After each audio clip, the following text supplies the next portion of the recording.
మతం మార్చి ఆ మతాన్ని మార్చినట్టు చెప్పకుండా ఇక నుంచి పెళ్ళిళ్ళు గనక చేసుకుంటే జైలుకు వెళ్ళేటువంటి అవకాశం ఉంటుంది.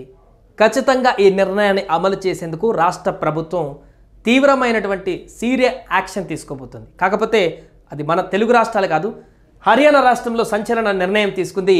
ఇక నుంచి మతం దాచి గనక పెళ్లి చేసుకున్నట్లయితే వారికి 10 ఏళ్ళు జైలు శిక్ష పడేటువంటి విధంగా తీవ్రమైనటువంటి ఆదేశాలు ఇవ్వడం జరిగింది. దాన్ని ఇంప్లిమెంట్ చేస్తూ కొత్త చట్టాన్ని తీసుకువచ్చారు. దాన్ని పూర్తి స్థాయిలో రాష్ట్ర వ్యాప్తంగా అమలు చేసేందుకు చాలా సివియర్ యాక్షన్ ఇప్పుడు తీసుకుంటున్నారు. దీనికి సంబంధించిన పూర్తి వార్తను మనమైతే చూద్దాం.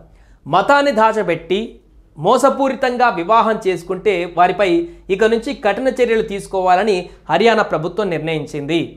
ఒకవేళ వారి మతాన్ని కనుక బహిర్గతం చేయకుండా చెప్పకుండా ఇతరులను ఆ మతాన్ని గురించి చెప్పకుండా పెళ్లి చేసుకుంటే దాన్ని రద్దు చేసేటువంటి అవకాశం కూడా ఉందంట. దీని చట్టం ప్రకారం చేసుకున్నా కూడా ఇంకా చెల్లదు అది అఫీషియల్గా. రాష్ట్రంలో 2022లో తీసుకువచ్చినటువంటి మత మార్పిడి నిరోధక చట్టం నిబంధనలను పక్కాగా అమలు చేయాలని జిల్లా కలెక్టర్లు, పోలీస్ అధికారులకు తాజాగా స్పష్టమైనటువంటి ఆదేశాలు జారీ చేసింది. ముఖ్యంగా పెళ్లి పేరుతో జరిగేటువంటి మోసపూరితమైన మత మార్పిడులకు అడ్డుకట్ట వేయడంపై ప్రభుత్వం దృష్టి సారించింది.